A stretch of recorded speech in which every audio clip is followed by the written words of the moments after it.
바울이 이제 로마로 가는 이야기입니다. 배를 타고 우리가 간다 그랬습니다. 우리가는 누구일까요?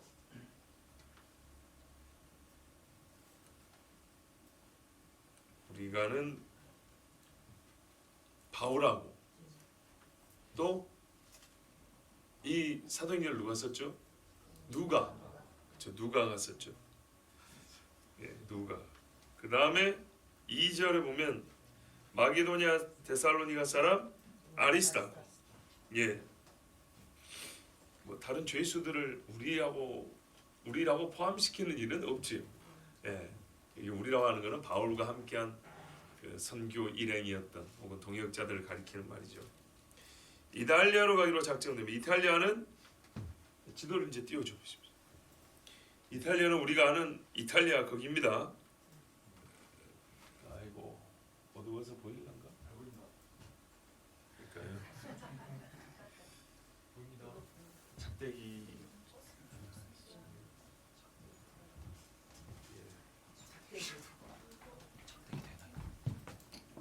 아 그거라도 빠지네. 좋습니다. 네, 가이사랴에서 배를 타서 여기 이탈리아로 가는 겁니다. 자, 거기로 가기로 됐는데 작정됨에 바울과 및 다른 죄수하고 아우구스토데라고 하는 이 백부장 율리오가 지휘하는 부대가 함께합니다. 군인 한 100명 정도 간다는 얘기죠. 100명이 꼭 다 갔다고 볼 수는 없을 수도 있습니다. 왜냐하면 나중에 배가 273명이가 탔는데 군인이 100명이면 나머지 죄수들, 선원들, 상인들 이름이 안 맞거든요. 백부장이라서 무조건 100명이 다 간 건 아니고 그 부대가 이제 차출돼가지고 끌고 간 거죠. 그런데 부대 이름이 아우구스투스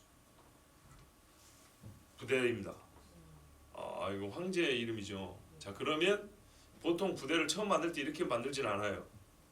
그렇죠? 백골 부대가 그냥 이름이 백골입니까? 아니죠. 무슨 뭐 숫자로 있어요. 근데 그 부대의 역사를 또는 그 부대의 어떤 전공을 기념하여 앞에다가 붙인 이름이에요. 네, 그런 것처럼 우리 미국 같은 데도 보면 영화에 보면 사람 이름 붙여요. 보면 정식으로는 뭐 제1공병여단 제1대대 몇 소대 뭐 이렇게 나오거든요. 분명히 다 숫자로 나오는데 사람 이름을 붙이는 경우는 그 부대 유명한 사람을 기념해서 붙이는 경우 또는 큰 공을 세운 사람들의 명예로운 이름을 그 부대에 붙여주는 경우입니다. 그러니까 이거는 아우구스투스 이름이 붙여졌잖아요. 이 부대는 전에 큰 전공을 세워서 하사받은 이름이에요. 이 부대 이름으로. 그러니까는 이 백부장이 다스리는 이 백부장 부대, 이렇게 요즘으로 한 거의 중대 정도 되는데 이 중대급 부대가 상당히 실력 있고 인정받는 부대였다는 겁니다. 요 부대에게 보세요. 가이사랴에서 이탈리아 거기서 생각해 보세요. 황제 앞에 죄수를 끌고 가는데 결국에는 황제 앞에 서야 될 군인들란 말이죠. 황제 앞에까지 하는데 어지간한 실력의 군인들 뭘 만들겠죠. 나름대로 훌륭한 부대를 차출해가지고 거기서 보낸 겁니다. 자, 여기 이제 율리오라는 백부장이 이 부대를 맡았는데 이 사람이 몇 년 동안 가이사랴에 있었는지는 모르겠지만 뒤에 보면 바울에게 상당히 호의적입니다. 그 호의적인 이유가 크게 두 가지로 추정이 되는데요. 가이사랴에 있는 동안에 바울과 함께 한 시간이 좀 길었기 때문에 바울을 직접 만났다기보다는 바울이 잡혀있는 그 총독 관저에 주둔해 있던 군인이었다면 바울이 신문 받는 것도 봤을 것이고 주변에 찾아오는 사람들도 봤을 것이고 그가 어떻게 자기를 변론하는지도 봤을 거라 이 말이죠. 거기서 바울에 대한 어느 정도 호감을 갖게 됐을 수도 있고 또는 이제 배를 타고 가는 중에 바울이 하는 행동 또 바울이 자기의 신 즉 하나님께 의뢰하고 기도함으로 그 응답을 받은 결과들을 보고 바울에 대해서 신뢰를 가졌을 수 있습니다. 하여튼 뒤에 중요한 사건이 있죠. 배가 파손했을 때 군인들이 죄수가 도망가면 평상적으로 그 전에 죽이는 거란 말이죠. 그 죽이자고 했을 때 바울을 생각하여 죽이지 말자 그럽니다. 봤을 때 이 율리오라는 사람은 이래해서 바울에 대하여 크게 두 가지로 추정되는 이유에 근거해서 바울이 호감을 가지게 됐다. 그에게 우호적이었다. 이렇게 볼 수 있겠습니다. 자, 아시아 해변 각처려 하는 아드라 무테노 배에 우리가 올라 항해할세. 자, 보세요. 고맙습니다. 배 이름을 여러분 무슨 배라고 붙이는 경우가 있습니까? 무슨 호 그러죠? 배라고 붙이는 경우는 어떤 경우일까요? 조그만 배가 아니고요. 배의 그 뭡니까? 소재지. 그러니까 이 배가 어디로부터 온 배냐? 예, 선적지를 말하는 것이죠. 그러니까는 이 배는 아드라 무테노라는 데에서 온 배라 이 말입니다. 또는 거기를 주소지로 둔 배다 이런 말입니다. 아시겠죠? 거기가 어디냐면 드로아 남동쪽. 아이고 잘 안 베이는 거예요. 요 이쪽에 드로아 있었죠 옛날에. 요만큼 드로아 있습니다. 영화 트로이. 예, 요만큼입니다. 요 아시아죠. 이 저기 있는 어느 동네에서 온 배입니다. 여기까지. 그러면 이 배는 결국 어디까지 갈까요? 다시 요쪽만큼 가겠죠. 결국 아시아의 선적지를 둔 배이기 때문에 가이사랴에서 여기까지 왔다 갔다 하는 배입니다. 자, 거기에서 나온 배가 가이사랴에서 다시 이제 사람을 싣고 물건도 싣고 돌아가려고 할 때 이탈리아로 지켜야 하는 배가 없기 때문에 이 배에 먼저 올라탔어요. 선주나 선장 입장에서 기분이 좋을까요? 안 좋을까요? 왜요? 군인들이 있는데. 그런가 재수가 없죠? 죄수가 있으면. 그런데 말이죠. 실질적으로는 그렇게 기분 나빠할 이유가 없습니다. 왜냐? 해적들에게서 상당히 안전을 보호받을 수 있습니다. 군인들이 있기 때문에. 거기다가 아우구스도 데라 명예로운 이름이 주어진 정예부대예요. 상당히 실력 있는 부대이기 때문에 이 부대가 함께한다는 것은 이 사람들에게는 안전을 보장받을 수 있는 그런 이유가 되기 때문에 그렇게 기분 나쁠 건 없습니다. 자, 그리고 공짜로 가는 것도 아니고요. 자, 이래가지고 이제 갑니다. 근데 여기 보니까 마게도냐 데살로니가 사람 아리스다고. 야, 너무 오래됐네요. 마케도냐 여기죠? 마게도냐 지방입니다. 여기 데살로니가 출신의 아리스다고라는 제자가 있었어요. 이 제자들이 예전에 예루살렘 전도 따라갔었지 않습니까? 기억나시죠? 예, 3차 에베소에서 교육 다 마치고 한 바퀴 돌아서 예루살렘 왔잖아요. 이때 바울이 다른 사람들은 다 이제 사역지로 보낸 걸 알 수 있습니다. 어떤 사람들이 있냐면 우리가 이제 기억이 나시는가 모르겠는데 가이오 기억나시죠? 가이오는 이때쯤에 들리는 소리에 의하면 애굽에서 복음을 전하고 있었다 합니다. 북아프리카 이쪽 지역이죠. 그 다음에 디모데는 에베소를 거쳐 빌립보를 거쳐 로마로라 이런 말씀을 들었다고 되어 있습니다. 에베소에서 이 배를 건너면 빌립보죠.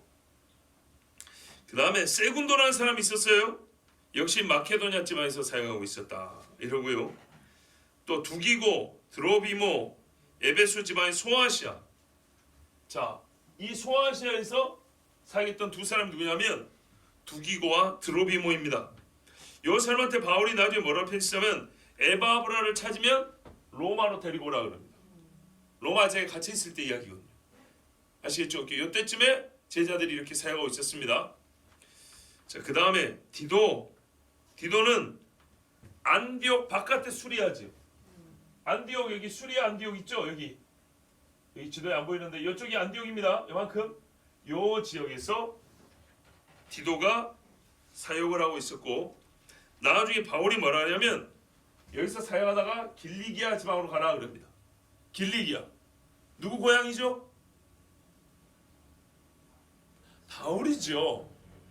길리기아 다소. 길리기아 다소. 자, 오랜만에 지도가 왔는데 여러분 막 그 생기발랄 하시더니 주일날 오후 무섭습니다. 예, 풍랑보다 무서워요. 그냥 확 다 주무셔버리네요. 자, 봐보세요. 그 다음에 나중에 말이죠. 디도를 어디 있다 보내냐면 그레데 섬으로 보낸대요. 크레타. 이거 중요합니다. 바울이 여기 한번 들르거든요. 여기서 들를 때 잠시 이 동네에 있는 교회의 상황을 확인한 겁니다. 그래서 나중에 로마로 간 다음에 디도에게 너는 크레테로 가라. 그래서 나중에 뭐 디도서에 보면은 그레데 사람들은 거짓말쟁이 어쩌고 막 이런 이야기 있죠. 바울은 그때 파악한 거예요. 영 말하자면 질이 안 좋은 거예요. 사람들이. 교회를 다니는데 신앙생활 하는데 신앙이 질적으로 너무 이렇게 떨어진 거예요. 그래서 디도를 보냅니다. 디도는 여러분 2차 선교행부터 함께했던 제자입니다. 기억나십니까? 예, 안디옥에서부터 같이 출발했던, 그리고 중간에 디모데를 합류시켰습니다. 그래서 디모데하고 디도는 추정컨대 거의 친구처럼 이렇게 같이 지냈던 그런 사람들이죠. 그 다음에 소바더라는 사람이 있는데 이 사람은 북부 헬라로 가라 했습니다. 베레아와 데살로니가 베레아 이쪽 지역. 그리고 두라기움. 자, 두라기움 어디냐면 옛날 기억 여기서 요렇게 가면 이쪽에 있습니다. 여기서 배 타고 가면 이탈리아로 금방 가죠? 예, 이렇게 되는 겁니다. 자, 제가 항로를 가르쳐 드릴게요. 보십시오. 저를 보세요. 안 보면 몰라요. 배를 타고 이렇게 찾아갑니다. 그 다음에 여기서 정박을 하죠. 그런 다음에 요 고린도 쪽으로 갑니다. 아니면 배를 타고 바로 고린도로 갑니다. 그러면 옛날에 고린도에서 여러분 들은 말씀이 있어요. 뭐냐면 배를 육지로 운반하는 시스템이 있다 했어요. 기억나세요? 수련회 때 전했어요. 그때 배를 육지로 운반하는 그 일꾼들이 있고요. 그 와중에 무슨 축제가 고린도 지역에 축제가 있어서 사람들이 아주 시끌벅적한 때가 있다고 그랬어요. 자, 하여튼 그래서 고린도쯤 아가야에서 배를 멀리 안 타고 오고요. 이렇게 갖고 와요. 왜? 파도도 안 쓰잖아요. 그래서 배를 육지로 옮겨서 다시 이렇게 하면 금방 이탈리아 갑니다. 이런 방법이 있고요. 아니면은 여기서 가서 육로로 해서 여기서 배를 타고 가는 경우도 있죠. 근데 지금은 배로 운동하죠. 배로. 그러면 항로가 이렇게 와가지고 요리 건너서 이렇게 가는 겁니다. 이게 빠릅니다. 그러니까 애시당초 이렇게 갈 일이 아니다 이 말입니다. 처음부터 이렇게 안 갑니다. 이렇게 갑니다. 그래서 아드라무떼노 이쪽 지역 가는 배를 탄 겁니다. 예. 자, 보십시오. 이튿날 시돈의 데니. 자, 가이사랴에서 바로 위에 시돈이죠. 여기서 물건을 더 싣고 가려고. 예. 그렇게 이제 배를 냈습니다. 이때 율리오가 바울을 친절히 대하여 친구들이 가서 대접받기로 허락하더니, 보세요. 여기서부터 벌써 상당히 호의적이죠. 다른 죄수에게 주는 특권은 아닙니다. 물론 로마 시민이기 때문에 좋겠지만 죄수 한 사람 잃어버리면 어떻게 할 거예요? 그것도 친구들 탈옥시키면 어떻게 할 거예요? 오면 이거는 배를 하나의 감옥으로 봐야 되는 건데. 그렇죠? 왜 여러분 걱정을 안 했을까요?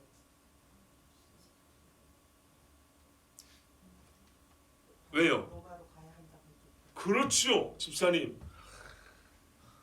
진짜 옛날 공부 열심히 해서 서울대 가셨겠다. 이거는요, 추론하면 나올 수 있는 답이잖아요. 보니까 그래서 제가 율리오가 가이사랴에 상당히 머물렀던 사람을 추정할 수 있다는 거예요. 바울은 자기가 로마로 가겠다는 사람이에요. 우리 식으로 말하면 로마 가고 싶어 환장한 사람이에요. 풀려줄 수 있는데도 뻔히 아는데도 자기가 풀려날 기회를 스스로 걷어차서 버린 사람이에요. 근데 이 사람이 타러 가겠습니까?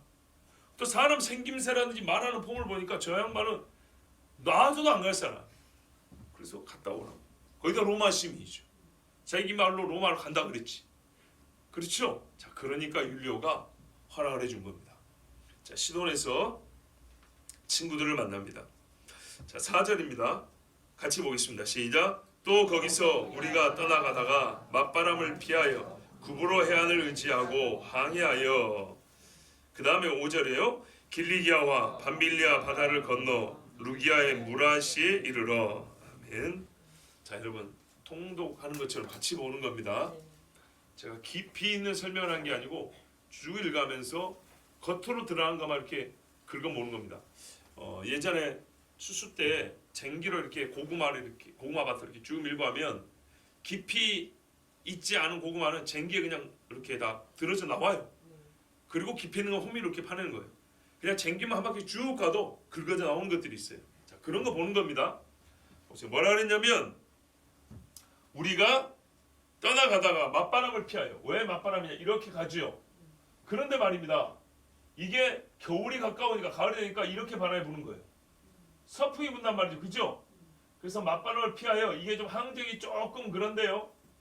그러다가 바람을 피해서 약간 아래로 돌아갔다는 얘기입니다. 여기 들어갔다는 얘기 아니고 이쪽을 보고 갔다는 얘기입니다. 방향을 그쪽으로 틀었다는 얘기지 구부러 섬으로 들어갔다는 얘기 아닙니다. 보세요. 구부러 해안을 의지하고 항해하여. 그러니까 바람이 이렇게 쭉 가려고 하니까 원래 이렇게 해안을 따라가면 파도가 약하잖아요. 그래서 이렇게 따라가려고 했는데 바람이 세게 불어서 약간 아래쪽으로 숙여줬다는 얘기입니다. 그래서 이제 올라갑니다. 길리기아와 밤빌리아 바다를 건너. 자, 길리기아 주고 밤빌리아 줍니다. 예, 도시가 아니고 길리기아의 다소섬, 요만큼의 다소가 있죠. 여기 들어간 만 쪽에. 여기에서 이쪽 지역 바닷가를 이렇게 따라서 이제 무라라는 도시에 도달하였습니다. 자, 그 다음에 거기서 백부장이 이달리아로 가려 하는 알렉산드리아 배를 만나 우리를 오르게 하니. 자, 이 배는 어디서 왔을까요? 그렇죠. 알렉산드리아에서 온 거예요. 배 이름이 알렉산드리아 호가 아니에요. 아까 앞에 배도 아들의 묻배너 호가 아니에요. 배 이름이 그게 아니고 배가 어디서 왔는지를 말하고 있어요. 알렉산드리아 어디죠? 여기입니다. 이집트입니다. 이집트. 그럼 무슨 말입니까? 이 배가 이집트에서 이리 온 겁니다. 지중해 건너서. 아시겠죠? 그리고 여기서 짐을 실어가지고 이탈리아까지 무역하는 이렇게 삼각 무역가 있던 배입니다.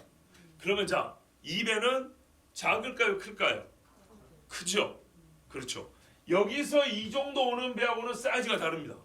거기다 애굽에서 오는 거고요. 중간에 더 들려가지고 이 큰 도시에서 여기서 오는 지금까지 여기서 중간에 붙이고 바꿔 해가지고 이탈리아로까지 간다. 이거는 상당히 큰 배입니다.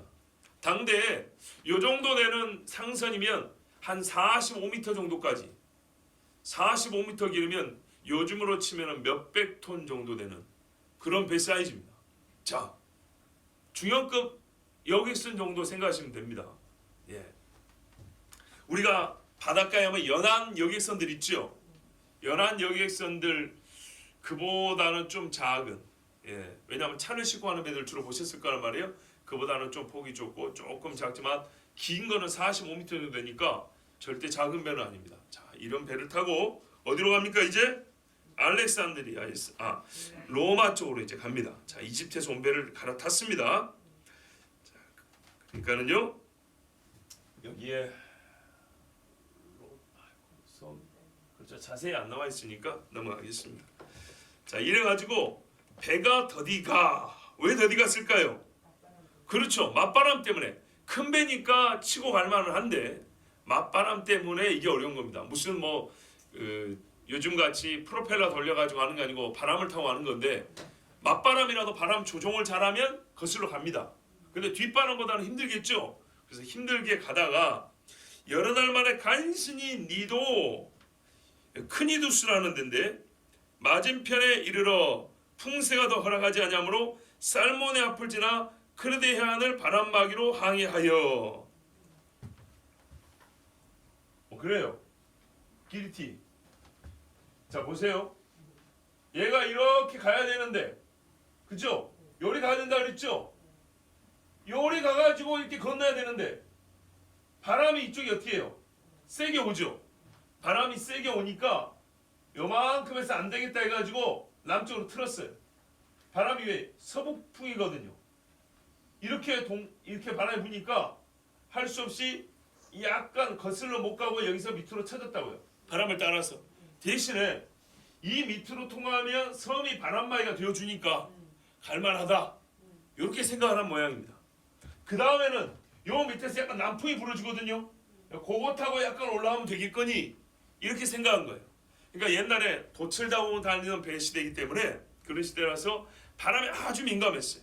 자, 이래가지고 살몬의 앞을 지나, 자 여기서 풍세가 바람이 안 좋아서 이렇게 해서 살몬의 요 뒤에서 이렇게 내려와서 여기 머물렀는데 여기 어디라고요?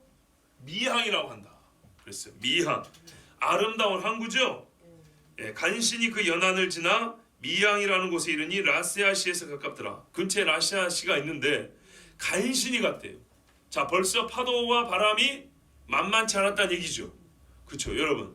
어지간한 파도는 이 전문 이 바다 사람들에게 그렇게 힘들지 않습니다. 그런데 간신히 갔다는 말은 여기서 조금 더 하면 배를 못 띄운다는 얘기입니다. 아시겠죠? 자, 미항이라는 건요, 한자로 아름다움을 미자를 쓰는데 보기가 너무 예뻐서 그래 붙인 이름 아닙니다. 우리나라에도 보기가 좋다고 이름 붙인 도시가 있습니다. 어딜까요?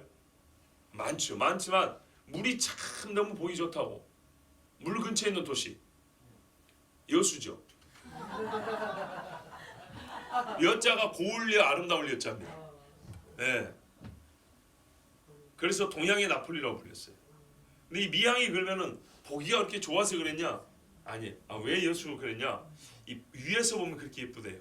비행기 타고 가다 보면 또 그렇대요. 물론 이름이 옛날에 비행기 타고 가다 지은 건 아니지만 하여튼 물로 이렇게 지어진 형세가 하여튼 물과 함께 이렇게 보기 좋다 그랬는데 하여튼 여수예요. 근데 여기는 뭐 관광지처럼 예쁘게 생긴 게 아니라 여기서 미항이라는 미는 fair, haven 이렇게 돼 있어요. 무슨 말이냐면 적합한 안식처라는 뜻입니다. 그러니까는 배들이 피양하기에 좋은 항구라는 뜻입니다. 그래서 미항이라고 붙인 거예요. 그러니까 이렇게 바람 불 때 딱 피해 있으면 안전하고 쉴 수 있는 곳입니다. 여기가 어디라고요? 미항입니다. 자, 그럼 여기 가만히 있으면 되겠죠? 말을 안 들어요. 그게 문제입니다. 여러 날이 걸려 9절입니다. 금식하는 절기가 이미 지났으므로 나팔절부터 시작된 속주일까지 우리가 잘 아는 이야기죠. 이미 지났으므로 항해가 하기가 위태한지라. 이게 좀 날씨 이야기인데 왜 갑자기 금식하는 절기 이야기 할까요? 그럼 바울 개인 이야기죠. 이렇게 얘기해주면 때를 알지요. 보통 가을이죠. 이제 가을이 지나고 있기 때문에 바람이 매서워진다는 얘기입니다. 특히 이 동네 바람이 그래요. 자, 항해가 위태한지 아까 이미 여기도 간시한. 지금 보세요. 이 연안을 따라온 것도 간시한데 이제부터는 대해를 지나야 되는데, 그렇죠? 본인들이 방향을 이렇게 안 잡고 이미 여기도 바람이 세서 못 가고 섬들이 많이 있는데도 불구하고 말이죠. 바람이 불어서 못 가고 밑으로 피했잖아요.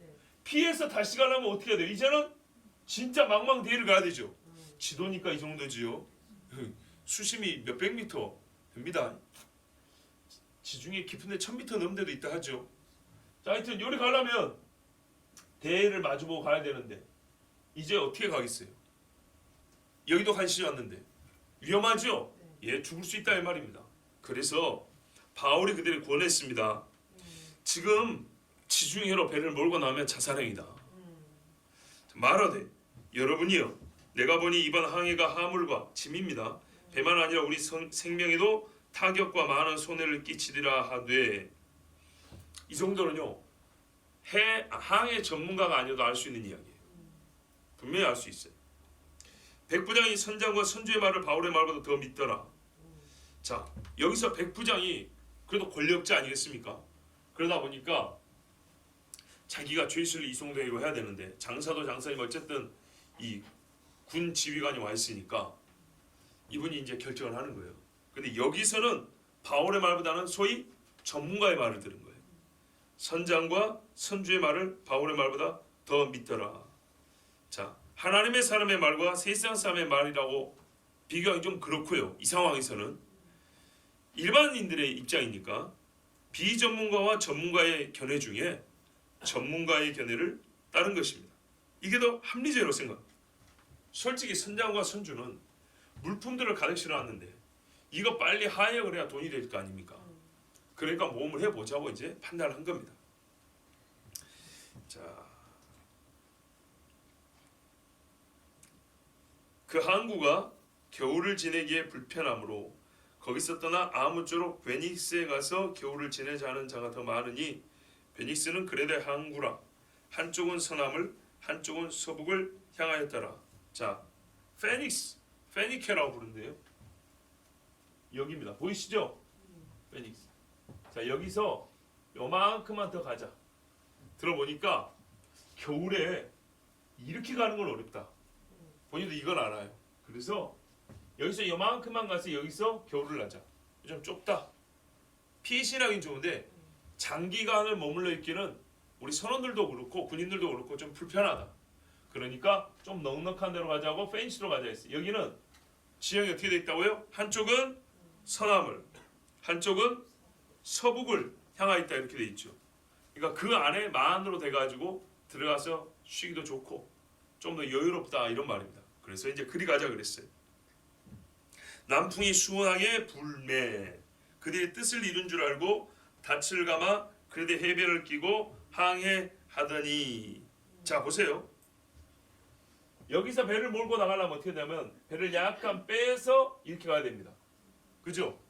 배를 약간 빼서 이렇게 가는데 빼서 이렇게 하면 바람이 여기서 밀어주면 좋겠죠. 그때 마침 남풍이 분 거예요. 그러니까 어떻게 해요? 아이고 좋네. 적기라고 생각하고 갔다 이 말입니다. 자, 13절 보세요. 남풍이 순하게 불매 그들이 뜻을 이룬 줄 알고. 자, 닻을 감아 그들의 해변을 끼고 항해하더니 얼마 안 돼요. 섬 가운데로부터 유라굴로라는 광풍이 크게 일어났다 돼 있어요. 우와. 자, 봐보세요. 여기서 나와가지고 이렇게 들어가야 되는데 나와가지고 들을 때쯤 되니까 섬 가운데쯤 되죠. 요만큼 낼 때 어디서 바람이 불었다고요? 유라굴로라고 했죠. 유라굴로라는 말은 원래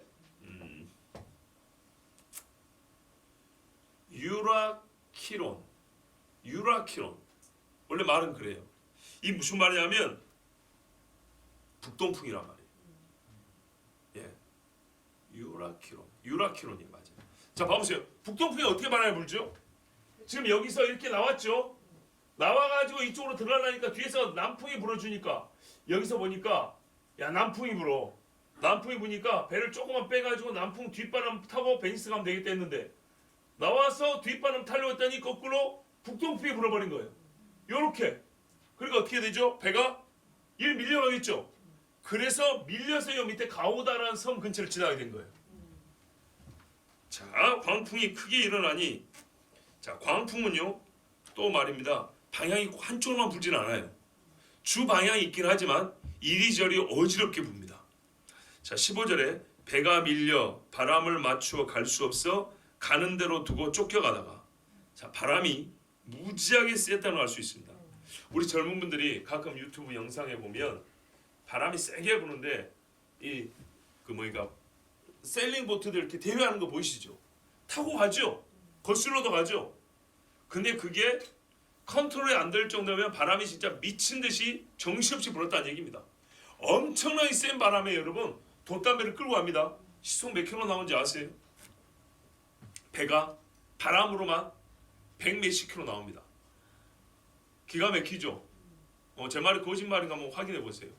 가벼운 배들은 바람 잘 타면 바다에서 100 몇십 킬로 나와요. 회속종보다 훨씬 빠르게 나갑니다. 큰 배들을 할지라도 바람만 잘 타면 몇십 킬로 나옵니다.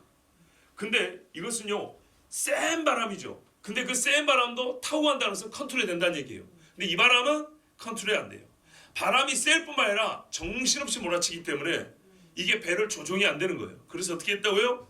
가는 대로 두고 쫓겨갔다는 겁니다. 자, 가우다라는 작은 섬 아래로 지나 간신히 거루를 잡아. 자, 보십시오. 최종적으로 28장 1절 한번 보실까요? 먼저 28장 1절을 보면 자, 우리가 구조된 후에 앉은 그 섬은 멜리다라 하더라. 자, 이게 얼마나 미친 듯한 바람인가 보세요. 여기서 나왔죠. 여기서 나오니까 바람이 갑자기 이쪽에서 불어버렸죠. 자, 이거는 진짜 예상하지 못한 바람입니다. 원래 바람이 이쪽에서 분다고요. 가을 되면. 그래서 거슬러 못 가요. 근데 웬일로 바람이 남쪽에서 불더니 그래서 배가 한번 나오더니 이제는 여기서 불어버렸죠. 이게 하나님이 하시려고 보이지 않습니까? 그죠? 이 배가 여기서 뒤뚱뒤뚱 돌더니 어떻게 됐다고요? 이 14일 동안 난리 쳐서 여기서 멈췄어요. 말타 섬입니다. 말타, 요즘에 말타. 놀러 많이 가는 데 있죠? 지중해 말타. 여기가 바로 성계당을 멜리데입니다. 오, 여기까지 끌려간 거예요, 배가. 엄청난 거리입니다, 이거는. 예? 비행기 타고 몇 시간 가야 되는데. 맞지요? 제주도 서울 거리는 아니겠죠? 자, 그러면 여기까지 가게 하시는데 하나님의 손이 인도하시. 봐보세요. 그럼 이 넓은 동네에서 희한하게 정확히 이 앞에 갖다 댄 것은 하나님의 손이라고 볼 수 있지 않습니까? 볼 수 있는 게 이게 진짜 그거밖에 답이 없지 않아요? 왜 그런가 봐보세요. 여기서 북동풍을 맞았어요. 배가 어디로 갈까요? 아래로 가죠. 아래는 어디죠? 북아프리카입니다. 그쵸? 컨트롤 안 됐다잖아요. 컨트롤 안 돼서 가오다 밑으로 지나가 버렸다잖아요. 옛날 사람들은 요즘같이 기구들이 별로 좋지 않아가지고 유관입니다. 유관이란 말은 해변을 보고 갑니다. 해변을 보고 중간중간에 길이를 재고 갑니다. 또 하나는 해와 달을, 해는 좀 그렇고 달과 별을 봅니다. 달과 별을 보면 날짜를 알고 자기들의 위치를 압니다. 소위 육분의라는 게 있어요. 별을 보고 자기 위치를 찍는 게 있어요. 자, 이런 것들을 보고 가는데 이 폭풍이 불 때 뭐가 문제죠? 14일 동안 해를 못 보고 달을 못 봤다 돼 있어요. 자기 위치를 알 수 있을까요? 모를까요? 몰라요. 처음 폭풍이 분 날부터 하늘이 깜깜해져 가지고 구름이 덮여서 이 사도행전 탐독 상당히 재밌고 저도 힘이 별로 안 드는데 오늘은 힘이 좀 많이 들어갑니다. 이 지도도 나오면 재밌는데 여러분 상당히 안 재밌게 들으신 것 같아가지고 자 봐보세요. 구름이 갈 수 있기 때문에 하늘이 안 보이죠. 이 사람들이 어디로 가는지 몰라요. 어디로 가는지 모르는데 보이는 것은 말이죠. 가우다라는 섬이 이 제법 큰 섬이죠. 이 정도면 엄청 크죠. 섬 옆을 지나가고 있어요. 배가 밀려서. 그러니까는요. 아 우리가 섬 아래로 지나가는구나 이렇게 봤어요. 맞죠? 그러니까 추정컨대 우리가 이쪽으로 나와가지고 가야 되는데 여기서 계속 밀리니까 섬이 옆에 지나갔고 계속 북아프리카로 내려간다고 생각했죠. 잘하면 구레네로 갑니다. 구레네 시모. 예. 하여튼 아프리카로 내려갑니다. 그런데 하필이면 배에서 뭐가 떨어졌어요. 자 16절 보세요. 뭘 잡았답니까? 간신히 거루를 잡아. 거루가 뭘까요? 거루 배입니다. 배. 큰 배는 해안선이 이 뭡니까? 그 수심이 얕은 데로 못 들어가죠. 약간 멀리 놓고 작은 배를 가지고 해안으로 왔다 갔다 하죠. 무슨 보물섬 영화 같은 데 많이 보셨죠? 그런 배가 거루배입니다. 구명정으로 쓰기도 하고 바지선으로 쓰기도 하고 선원이나 물품을 옮기는 데 쓰는 그러니까는 해안선 가까이에서 뭇과 배 사이를 연결하는 그런 배입니다. 그런 거를 큰 배는 한두 채 이렇게 묶어갖고 다닌다고요. 얘가 풀어진 거예요. 네. 얘가 풀어져 가지고 배 뒤에서 달랑달랑 따라오는 거예요. 파도가 엄청나게 치는데 그렇게 치는데 말이죠. 얘가 달랑달랑 따라오는데 문제는 이겁니다. 혹시 영화 마스 앤 커맨더라고 보셨어요? 젊은 분들 러셀 크로 주연 우리 강평균 선생님 보셨죠? 거기 보면 배 하나 떨어져 가지고 있죠.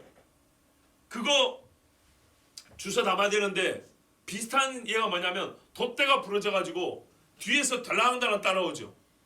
큰 파도가 치는데 번선이 있고요. 거기에 줄이 묶여 가지고 그 조그만 배나 아니면 배의 어떤 일부분이 부셔져 가지고 줄에 묶인 채로 배 뒤에 따라와요. 그럼 이게 어떻게 되냐? 따치 돼버린 거예요. 무슨 말인지 아시죠? 얘가 막 휘둘리고 얘가 물속으로 깔았잖아요. 그럼 이 배를 끌고 들어가요. 그래서 끊어야 돼요. 아니면 땡겨가지고 바로 배에 싣든지. 그 영화에서 할 수 없이 그걸 끊어요. 이제 그런 역할을 한 겁니다. 거루배가 풀려나가가지고 배하고 묶여는 있는데 뒤에서 달랑달랑하면서 이게 어떻게 해요? 조정이 안 되니까 뒤집어질 수도 있고 물에 침수가 되기도 하겠죠. 그러면 이게 물에 떠 있는 게 아니라 물에 가라앉아 버릴 경우는 큰 배를 같이 끌고 들어가 버립니다. 그런데 나중에 유용하니까 이거를 살릴 수 있으면 살려야 되겠죠. 그 말이 바로 요 짧은 한 주에 잡아져 있는 겁니다. 거루를 잡아. 간신히 그리 풀려나온 배를 잡아가지고 다시 본선으로 끌어올렸어요.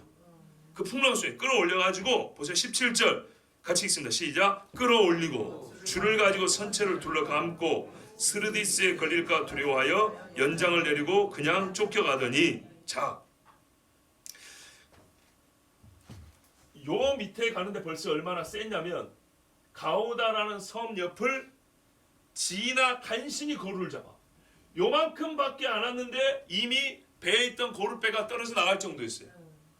그래서 그거를 간신히 끌어올렸는데 문제는 뭐냐면요, 이미 이 사람들은 남서쪽으로 내려가고 있기 때문에 자기들이 아프리카에 도달할 걸 생각하고 있었죠. 근데 하늘이 깜깜하니까 위치를 모르죠.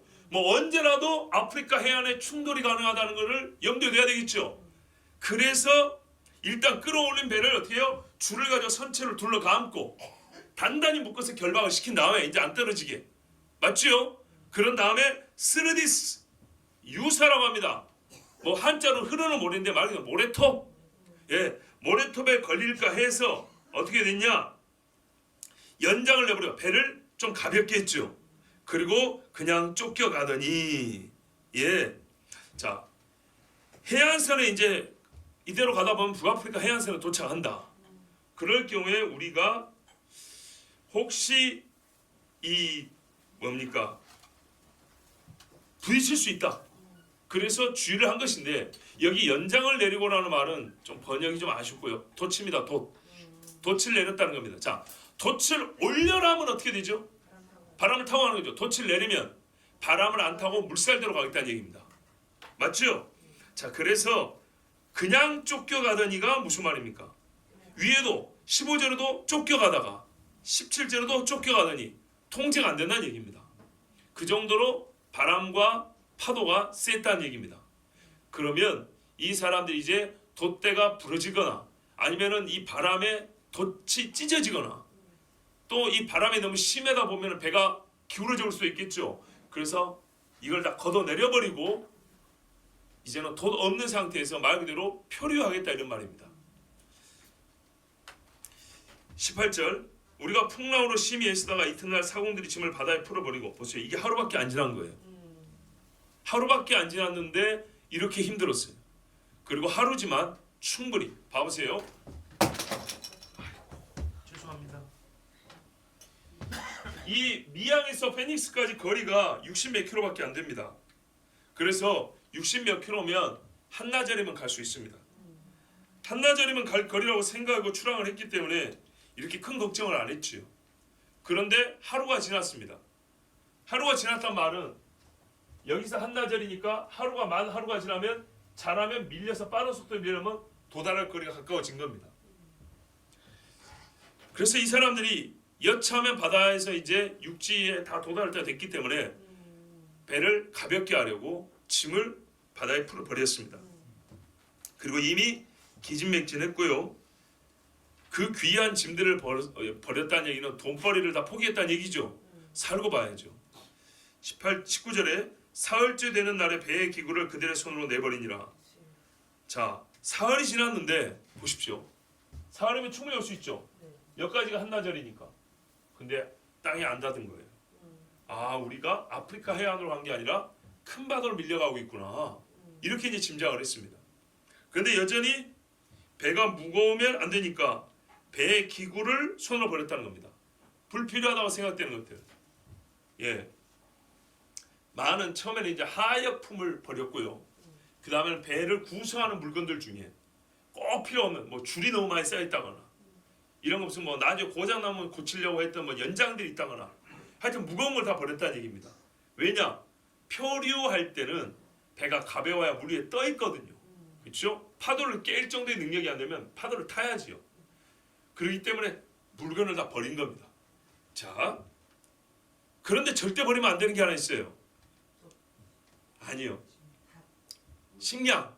그래 우리 최 집사님이 식량. 맨 마지막에 보면 식량을 버립니다. 맨 마지막에. 왜 그때 맨 마지막에 버리냐? 그것도 무거운데. 배 뒤집어지면 다 죽을 거 아니에요. 뭐 언제 먹으려고 그걸 남겨놨을까요? 여러분 세월호 이야기 때 그 뭡니까? 그걸 뭐라고 그러더라? 배 밑에 물체가 된다고 들으셨죠? 물을 채워야 되는데. 아니 세상에 그 뉴스를 거의 1년 동안 떠들어댔는데 그거 기억 안 나세요? 평형수라고 들으셨죠? 바로 그겁니다. 옛날 목사들은 평형수를 채울 수 없고 짐으로 거기다 채웁니다. 주로 식량을 맨 아래다 둔다고요. 바닥짐이라고 합니다. 오뚜기처럼 배가 서 있으려면 밑바닥이 무거워야 되겠죠. 이해되시죠? 그래서 위에 실은 짐들을 퍼내버리고 밑에는 마지막으로 평형추를 삶기도 하고 또 먹기도 해야 되기 때문에 식량을 맨 바닥에 둔 겁니다. 그리고 이제 진짜 마지막에 다 죽게 됐다. 그럴 때 이것마저 한 끼 해먹고 버렸다 이 말입니다. 아시겠죠? 그럴 만한 이유가 있었어요. 자, 계속 보겠습니다. 여러 날 동안 해도 별도 보이지 아니하고 큰 풍랑이 그대로 있음에 구원의 여망마저 없어졌더라. 자, 해도 별도 보이지 아니한다. 무슨 뜻인지 아까 말씀드렸죠? 사람이 항해할 수 있는 가능성이 없다는 얘기입니다. 비바람 무지막지하지. 파도가요. 와, 여러분. 주여. 하여튼 상상할 수 있는 최대치를 상상하시면 됩니다. 해 별도 보이지 않냐고 어둡지요. 어디로 가고 있는지도 모르지요. 그렇죠? 그러니까 공포와 불안이 이만저만이 아닙니다. 그래서 구원의 여망이 없어졌다 했습니다. 여러 사람이 오래 먹지 못하였으며 바울이 가운데 있어서 말하되, 자, 이게 이제 중요합니다. 지금까지 선장, 선주, 백부장, 배 선원들 할 수 있는 거 다 해봤죠. 뭐 통하는 게 있습니까 없습니까? 안 되죠. 자, 여러분, 제가 우리 그 현대란다. 지금 현재 기독교를 말살하고자 하는 그 누군가와 싸우고 있는 우리 기독지성인들 또는 운동가들에게 한마디 해드리고 수 있는 말, 기회가 주어진다면 하고 싶은 말. 싸움의 전략은 정치적, 경제적, 법률적보다는 말 그대로 좁은 의미에서 엄격한 의미에서 보다 신앙적이야 한다. 타 종교들은 손잡지 말고 보다 신앙적이다. 그러면 네가 법을 몰라서 그래. 모르진 않아요. 정치를 몰라서 그래. 그것도 뭐 모르는 건 아니에요. 그런데 말이죠. 성경을 보세요. 우리는 그런 거는 신앙의 영역 밖 하나님이 그렇게 신경 안 쓰는 것 같아요. 이 배가 어떻게 살죠? 나중에? 그렇죠. 그러면 그전에 보죠. 이 배가 왜 이 모양이 됐죠? 왜 이 위험에 빠지게 됐죠? 하나님이 그렇게 하신 겁니다. 아시겠어요? 하나님이 그렇게 하신 겁니다. 나라가 어려워지는 걸 성경 보면 절대적으로 하나님의 징벌이라고 되어 있습니다. 하나님의 징벌인데 하나님의 진노를 누그러뜨리기 위한 방법은 어디에 있겠습니까? 성경대로 하나님께 돌아가면 됩니다. 그러면 찬송가, 어떤 사람은 좀 배운 인간들은 만사형통, 너무 기복적이고 수준 낮은 기독교인데 아니요, 진짜 만사형통입니다. 하나님을 경외하면 진짜 만사형통입니다. 에스더가 어떻게 얘기했다고요? 아하수에로 페르시아 대제국의 황제가 도장증을 어떻게 바꿔요? 똑같은 수를 하면 그 짧은 시간에 못 바꿉니다. 오히려 사랑이 호소를 했죠. 호소한 게 아니라 하나님께 호소했더니 하나님이 아하수에게 명분을 만들어줬는데 자기 부인 보호라는 모든 남자와 정의로운 사람들이 다 갖고 있는 그 본성을 자극해서 유다인을 구원할 수 있도록 하셨어요. 아시죠? 다니엘을 어떻게 살리셨습니까? 다니엘을 죽이려 했던 사람들 어떻게 그들이 사자으로 들어가게 됐습니까? 다니엘이 투쟁했습니까? 아니죠. 하나님께 기도했어요. 우리는 진짜 성경을 보고 성경의 방법을 배우지 않아요. 기도원이 어떻게 이겼죠? 이 전쟁 아닙니까? 전쟁이에요. 어떻게 이겼어요? 여호와 하나님께서 너 강한 용사에 부르시고 하나님의 방법을 가르쳤어요. 칼을 들었나요? 아닙니다. 물론 칼을 들고 싸울 때 있어요. 다윗 때는 칼을 들었어요. 그런데요, 하나님의 어떤 전쟁은 칼을 들 전쟁이 아니다고 가르쳐줍니다. 방법을 가르쳐준다고요. 하나님께 물으면 하나님이 방법을 가르쳐줍니다. 이 바람이 원래 부는 바람 방향이 아닙니다. 이것은 하나님께서 이곳에 말이죠, 하나님 살아계심을 보이시려고 작정하에 불게 하신 겁니다. 다르게 말하면 바울이 죄지어서 바울을 책망하거나 벌 주려고 한 게 아닙니다. 바울과 함께 있는 이 배에 탄 사람들에게 하나님의 살아계심을 보이려고 한 것이지, 바울이 뭔 죄를 저질렀습니까? 그런데 우리가 알다시피 바울이 겪은 세 번의 파선이 있었지 않습니까? 이번 네 번째 파선은 바울이 겪은 파선 중에 최악입니다. 근데 바울이 이 최악의 파세를 겪을 정도로 지난 몇 년 혹은 몇십 년 동안 그렇게 죄를 지었습니까? 아니죠. 요나처럼 피해간 것도 아니라고요. 그 바다가 이 바다인데. 보세요. 바울은 하나님께 철저히 순종했고 하나님 말씀대로 로마로 가서 황제에게 서야 한다 했어요. 이게 하나님의 뜻이고 자기의 소원이고 비전이었어요. 하나님이 이를 기쁘시게 받았어요. 그런데 왜 죽지 못해 살 정도로 이렇게 어렵게 하셨습니까? 그러니까 우리가 이거를 그냥 그렇게 힘든 일을 겪었단다고 생각하면 안 되고 사람으로 하면 저희 하나님을 말하면 섭리를 알아야 된다고. 하나님이 뭐 하시려고 정말 이 나이도 들고 이제 고생할 만큼 다한 바울을 좀 평안히 로마까지 데리고 가면 되는데 이 죽을 고생을 시키는가? 여기서 바로 그 의미가 드러납니다. 그 목적이 보세요. 전에는 바울이 미향에 계속 머물러 있는 게 낫겠습니다. 그랬더니 들었어요? 안 들었어요? 안 들었죠. 이제는 사람들이 이 풍랑을 들으니까 풍랑을 맞이하니까 어떻게 해요? 바울의 말을 들어요. 바울의 신분이 달라졌습니까? 아니죠. 바울의 능력이 이 며칠 사이에 입증이 됐습니까? 바람을 좀 잠잠케 해줬나요? 아니죠. 아무 일도 일어나지 않았습니다. 그런데 희한하게 이때가 되니까 사람들이 바울의 말을 듣습니다. 그럼 바울이 방향타를 어떻게 돌려라, 도치를 어떻게 올려라, 항해수를 가르쳤냐? 전혀 그렇지 않습니다. 그냥 말 그대로 이렇게 떠밀려 가면 된다 그랬습니다. 떠밀려 가면 되는데 결론만 말해줬습니다. 이게 바로 예언이죠. 예언하게 하시는 겁니다. 하나님은. 우리가 처음에는 뭐냐면 타격이 크다고 말했어요. 근데 바울은 그동안에 뭐 했을까요? 기도했겠죠. 적어도 사람들이 이건 봤을 겁니다. 바울이 기도하는 건 봤을 겁니다. 이제 하나님의 사자가 나타나서 하는 말은 사람에게는 아무 피해가 없을 것이다. 생명에는 문제가 없을 것이다. 그리고 너희가 한 섬에 걸린다고 있어요. 무슨 말이에요? 한 섬에 걸린다는 것은 한 섬에 평안히 입항한다는 게 아니고 좌초한다는 얘기예요. 걸린다고요. 그런데 어떻게 해요? 걸리면은 죽는 건데 산다는 얘기는 걸린 후에 너희가 땅으로 무사히 사람들을 상륙한다는 얘기예요. 배는 깨지지만. 자, 이거를 예언으로 말을 합니다.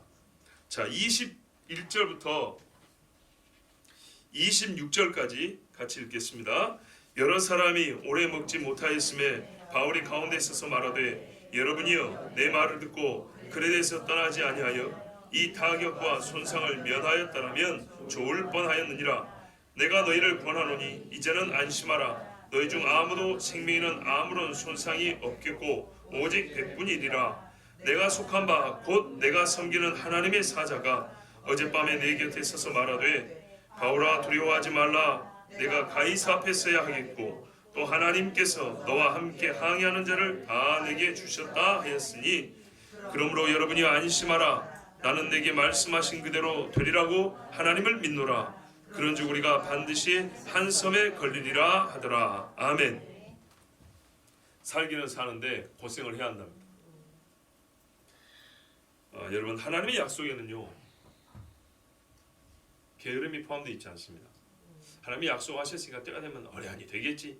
이건 사람에게 만용과 게으름을 조장하는 마귀의 부추김입니다.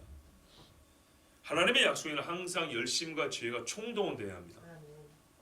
하나님께서 이 항해에서 자칫 바울에게도 말이죠. 지금까지 심리 중에 바울의 편이 없었지 않습니까?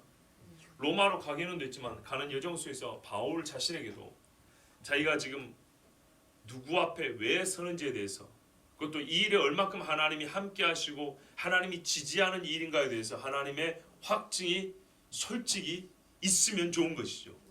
사람이니까요.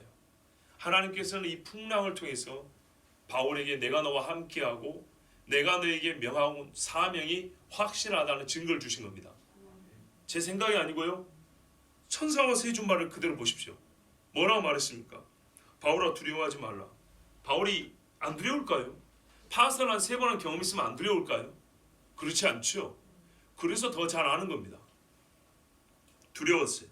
네가 가이사 앞에 서야 하겠고 또 하나님께서 너와 함께 항해하는 자를 다 내게 주셨다. 우와. 하나님께서 하시는 말씀이 네가 가이사 앞에 서야 한다 했어요. 죽어요 살아요? 살아요. 그러니까 두려워할 필요가 없어요.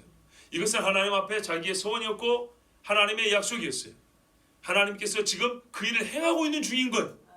이건 하나님이 그 일을 방해하거나 외면한 게 아니고 하나님께서 가이사 앞에 바울을 세우는 계획 속에 이 일이 있는 거예요.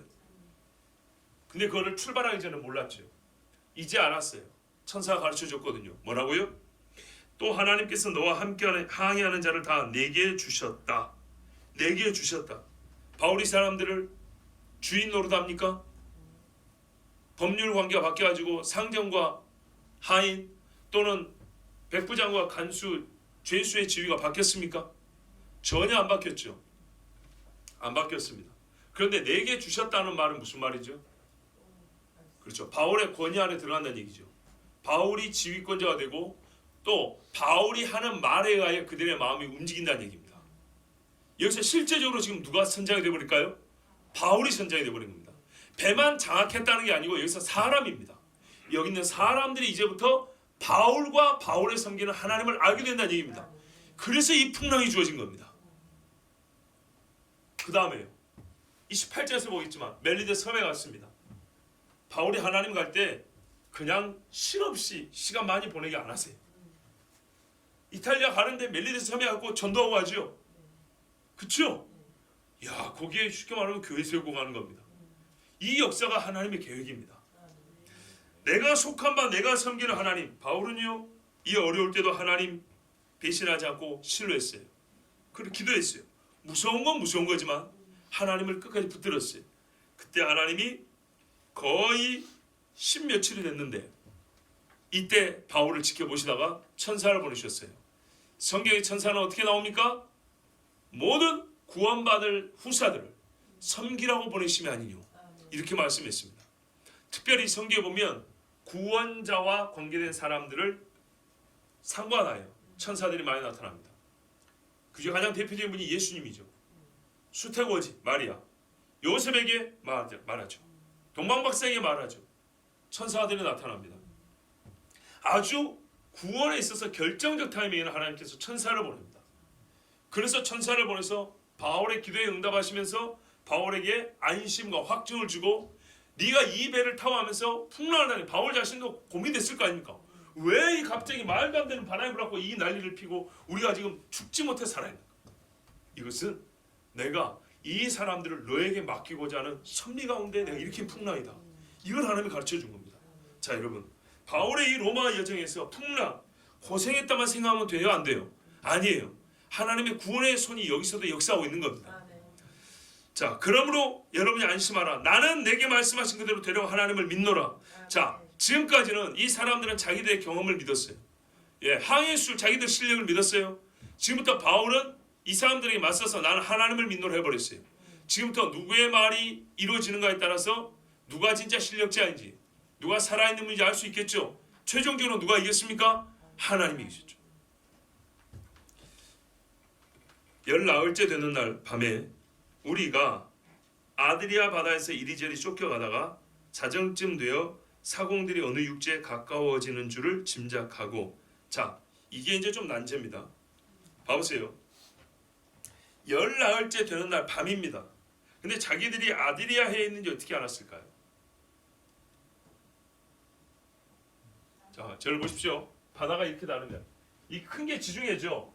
큰 게 지중해인데 그리스 요 앞에 여기를 에게라 하고 그 다음에 요 앞바다 여기를 아드리아해라 그럽니다. 아시겠죠? 고린도 이 사이에 여기를 에게해, 아드리아해, 여기를 이오니아해라 그럽니다. 요 부분을 이오니라 해라 합니다. 로마 이쪽 이오니아. 근데 실제로는 이오니아해에 있었습니다. 아드리아해는 약간 이쪽입니다. 이건 요즘 지명이고요. 성경은 옛날식 이름을 따는 겁니다. 아시겠죠? 요즘 지도를 보면 아니 배가 여기서 멜리데 섬에 머물면 여기 아드리아해 아닌데 이런다고요. 옛날에는 여기도 아드리아해로 불렀던 거예요. 아시겠습니까? 예, 옛날식입니다. 어떤 사람은 그래요. 고래를 얘기하면 고래는 고기 아니고 포유류인데 이런다고.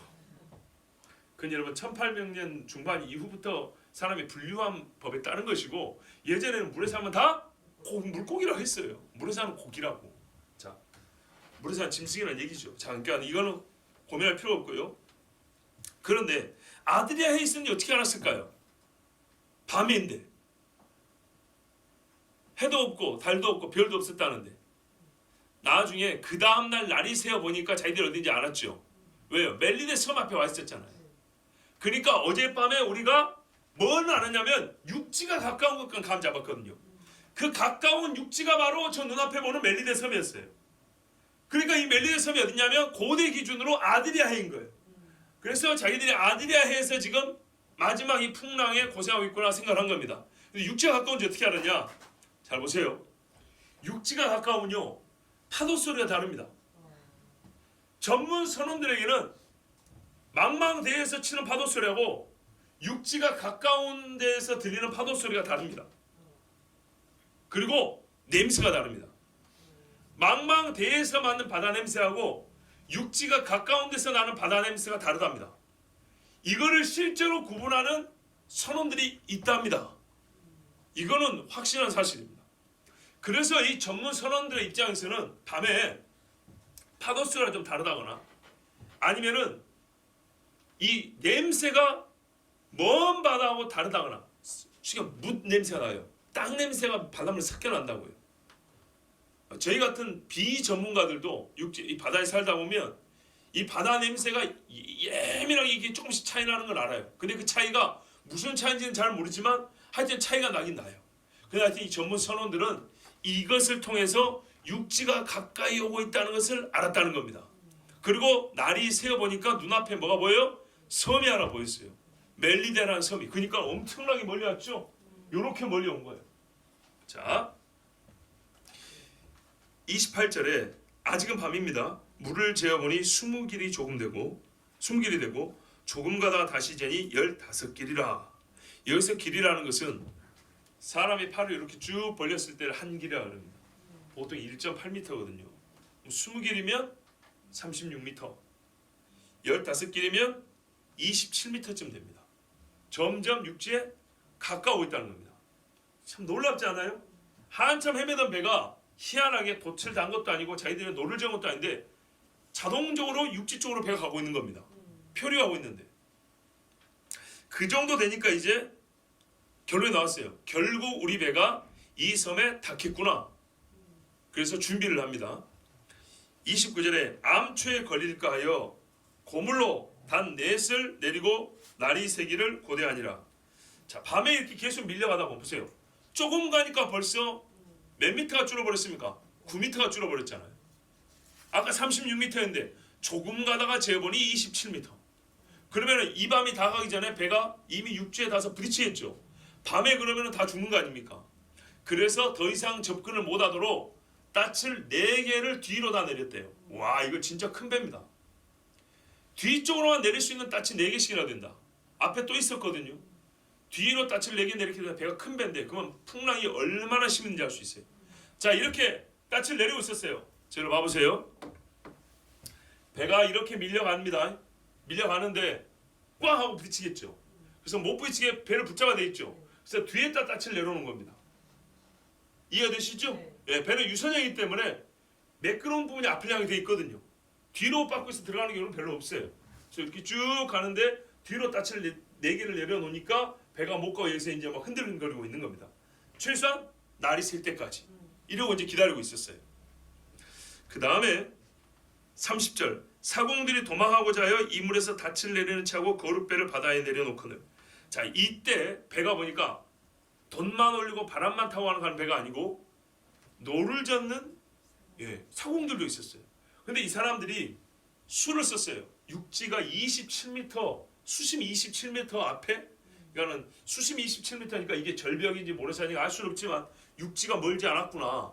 그렇다면 야, 여기서 여차고 배 깨져 죽는 것보다 우리가 조그만 배는 암초에 걸릴 일이 별로 없으니까 파도 타고 가서 육지로 들어가면 되겠구나 하고 사공들 중에 몇 사람이 앞에도 닻을 내린다고. 괜히 일하러 시키고 가는 거 하러 가는 척하면서 아까 묶어놨던 거룻배 있죠? 요거를 풀어 타고 가려고 그랬어요. 자, 채하고 이물에서, 이물이 선수 배 앞부분입니다. 여기서 고물은 배 뒷부분이고요. 선수에서 닻을 내리는 채하고 거룻배를 바다에 내려놓거늘 이거를요 다른 사람이 못 봤어요. 31절 보세요. 바울이 백부장과 군인들에게 이르되 이 사람들이 배에 있지 않으면 너희가 구원을 얻지 못하리라 하니 이때 갑자기 바울이 백부장과 군인들이 소리쳤어요. 이야, 이 사람들 원래 바울의 명령 듣는 사람들 아니잖아요. 근데 바울이 갑자기 명령을 하고 있죠. 왜 그렇죠? 하나님께서 너와 함께 항해하는 자를 다 내게 주셨다. 이 말씀이에요. 지금 이 상황에서 누구도 당신이 뭔데 우리 보고 이런 소리 안 해요. 희한하게요. 예 하고 움직입니다.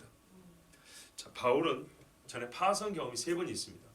하나님이 주신 지각도 있었지만 동시에 예전에 하나님이 주신 경험 3번 있었죠.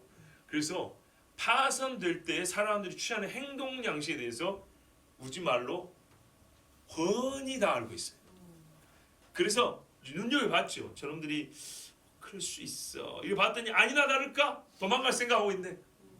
그래서 말한 거예요. 왜? 하나님이 책임져 준다 했기 때문에 이 전체를 이 배 안에 머물게 하고 이 배가 함께하여 구원받는 것, 이것을 보게 하려고 한 거예요.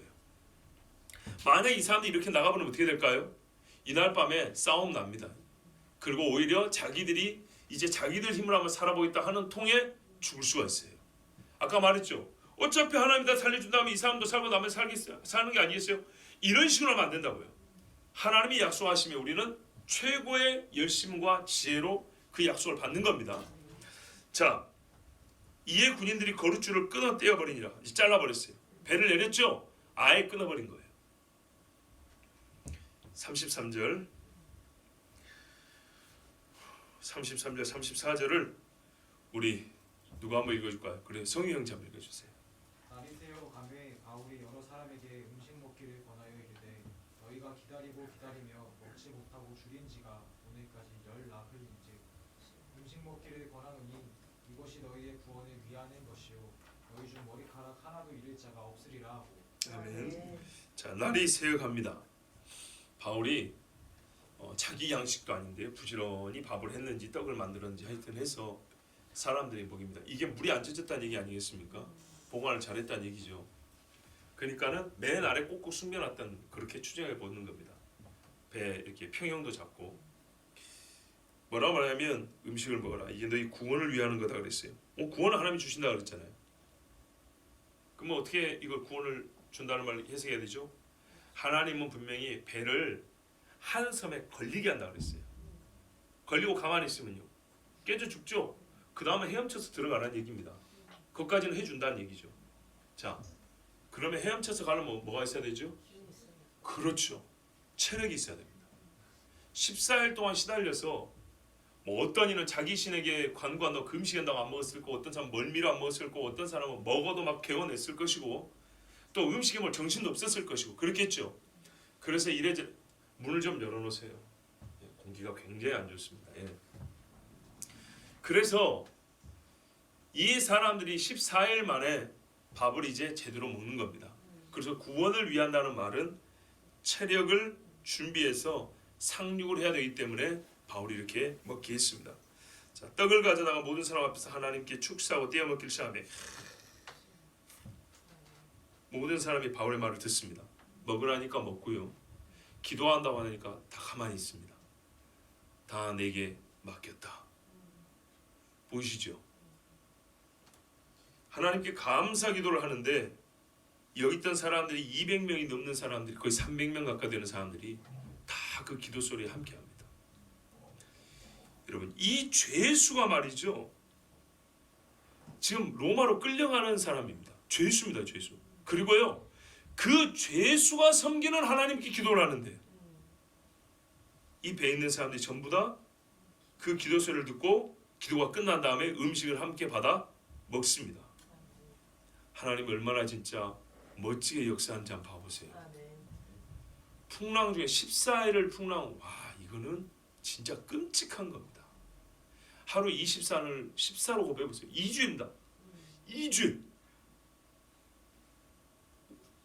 웃자고 한 건 아닌데 여기서 그 비근한 얘기가 있어요.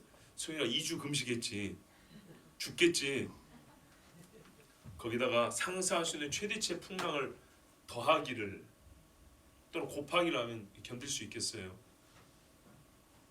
근데 여기서 사람들은요, 죄수의 입에서 나오는 기도를 듣더라 이 말입니다. 그들도 다 안심하고 받아 먹으니 할렐루야. 보세요. 뭘 안심했다는 거예요? 밥 한 끼 먹으면 산다는 걸 안심했다는 얘기죠? 아니죠. 자기들이 생명에 지장이 없고 너희 구원을 위해 필요하다 그랬으니까 우리가 다 살리라는 것을 믿었다는 얘기입니다. 그렇지 않으면 사공들이 골배 타고 갈 때 먼저 타겠다고 난리 났을 겁니다. 끊어버리고 배 안에 있으면 된다. 바울이 천사를 만났다고 하지 않냐. 그의 섬기는 하나님이 이렇게 말씀했다고 하지 않냐. 근데 그 배 타는 동안에 바울이 무슨 기절해 한 것도 없고 지금까지 설교한 것도 없는데 이렇게 역사가 일어났어요. 그 풍랑 속에 하나님이 자연을 움직이자 그 안에서 역사가 일어났어요. 이거를 축소해서 1인으로 축소하면 요나기라는 일과 비슷합니다. 확장하면 이 풍랑 유라굴 풍랑 사건하고 비슷하고 아니 풍랑을 할 수 있고요. 다 안심하고 받아먹었습니다. 배에 있는 우리의 수는 전부 276명이더라. 배부르게 먹고 밀을 바다에 버려 배를 가볍게 하더니 얘 이제 가볍게 한 겁니다. 그 전에는 가볍게 할 필요가 없어서보다는 평형을 잡는 것이 더 중요했기 때문에 보관했다가 이제는 끝났죠. 왜? 육지가 바로 눈앞에 있으니까. 이제는 밀려가고 최대한 안전하게 정박은 아니더라도 부딪히더라도 최대한 안전하게 배가 고정되는 게 중요하죠. 그래서 최대한 안전하면 어떻게 될까요? 배가 육지에서 멀리 떨어질수록 안전할까요? 가까울수록 안전할까요? 이런 것도 대답 안 해주면 그렇죠. 가까울수록 안전하죠. 배가 가까워야지 헤엄을 치고 갈 거 아닙니까? 그리고 어떻게 해요? 배가 물에 떠 있어야겠죠. 이렇게 깔아져 있으면 바닥이 빨리 닿겠죠. 그렇죠? 조금이라도 떠 있어야지 좀 더 밀리 들어갔을 때 바다에 닿을 거 아닙니까? 그래서 다 버렸다는 얘기입니다. 예. 많이 깔아져 있으면 빨리 부딪히니까 조금이라도 떠 있어서 가볍게 해서 더 깊숙이 들어갈 수 있도록. 날이 새매 어느 땅인지 알지 못하나 경사진 해안으로 된 항만이 눈에 띄거늘. 오, 경사진 해안으로 된 항만, 이거 제대로 된 항구가 있는 섬이에요. 작은 섬이 아니고 큰 섬이에요. 나중에 보니까 28절에 멜리데라 하더라 나오죠. 예, 그러니까 지금까지는 섬의 이름을 정확히 몰랐어요. 왜? 하도 뒹굴고 왔기 때문에. 근데 이거 제대로 된 항구가 있네. 상당히 규모가 있는 섬이구나 이렇게 알았던 거예요. 배를 거기에 들여다 댈 수 있는가 의논한 후, 자 저기 항구가 눈에 보이는데 정상적으로 일단 딱 되면 좋겠다. 그렇죠. 최상의 시나리오죠. 이렇게 되려고 했는데 이제 그것을 한번 해보려고 닻을 끊어 바다에 버리는 동시에, 자 뒤에서 닻이 잡고 있었죠. 이걸 끌어올려서 실으면 좋은데 계속 뒤에서 파도가 치고 있는데, 봐보세요. 저를 보세요. 치고 있는데 닻을 일단 묶어놨죠. 바람이 이렇게 불어요. 파도가 배가 이렇게 끌려가려고 그러죠. 닻이 그러니까 팽팽하게 있겠죠. 닻을 끌어올리려면 배를 다시 끄집어 내니까 파도를 거슬러야 되겠죠. 그러니까 차라리 끊어버리자고 끊고 쭉 나간 겁니다. 그리고 키를 풀어 늦추고 닻을 끊어버린 바다에 버린 동시에 키를 풀어 늦추고, 키는 방향타인데 이게 무슨 말일까 했을 때는, 그러니까 키를 방향을 물살을 좀 이렇게 쉽게 탈 수 있는 쪽으로 이렇게 돌렸다는, 그렇게 볼 수 있겠어요. 그 다음에 돛을 달고 바람에 맞추어 해안을 향하여 들어가다가, 자 돛까지 올렸어요. 예, 돛까지 키를 풀어 늦추고, 키가 방향타인데 방향에 따라서 배가 이리저리 못 움직이게 그냥 고정될 수 있을 정도로 키를 어떻게 묶어놨다는 뜻으로 볼 수도 있겠어요. 그 다음에 돛을 달고 이제 바람을 타고 가죠. 그리고 쭉 안으로 들어가는데 하필, 자, 닷도 끊었지. 닷과 돛은 구분하시죠. 닷은 바다에 박는 거고 돛은 위로 올리는 거예요. 자, 이건 끊고 위로 올리고 바람 타고 쭉 들어가는데 됐다 하고 이제 항구에 들어간다 했는데 갑자기 두물머리, 두 물이 만나는 곳, 여기에 배가 들어간 거예요. 자, 41절에 두 물이 합하여 흐르는 곳을 만나 배를 걸매, 이물, 배 앞부분입니다. 부딪혀 움직일 수 없이 붙고 고물은 큰 물결에 깨어져 가니 뒷부분은 파도가 계속 밀어붙이니까 깨지는 거예요. 자, 저를 보세요. 여러분 계곡이나 고랑에 비가 많이 오면 물이 쫙 내려가죠. 물이 내려가다 중간에 물이 이렇게 올라오는 부분이 있죠. 그러면 물이 이렇게 올라오면서 동시에 물이 이렇게 만나고 다시 이렇게 나가죠. 그렇죠? 보통 그런 경우는 바닥 지형이 움푹 올라와, 움푹 팬 게 아니라 이렇게 돌출되어 있는 부분들입니다. 대개 돌이 있거나 바닥이 돌출되어 있으면 물이 이렇게 가다가 이렇게 타고 넘어가죠.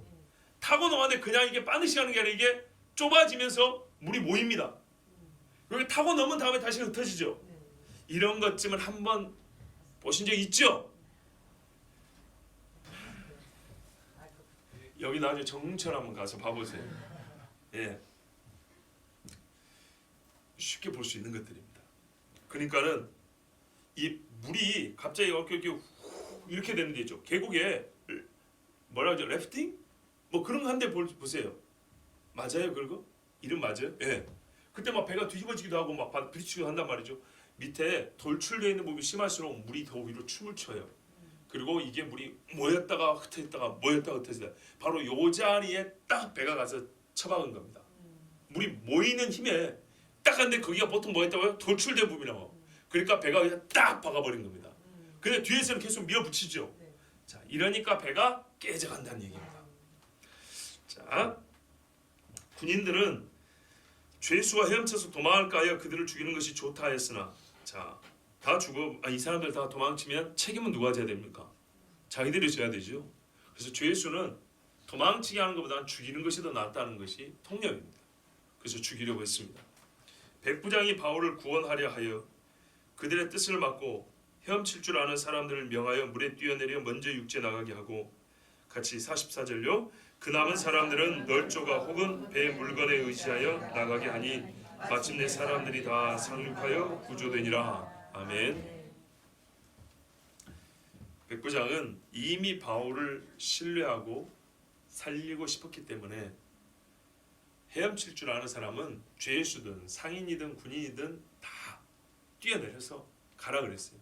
배가 육지에 많이 가까운 데서 좌초됐기 때문입니다. 나중에 배 수리했다는 얘기도 나오지 않습니까? 그죠? 그러니까는 아주 먼 거리는 아니었어요.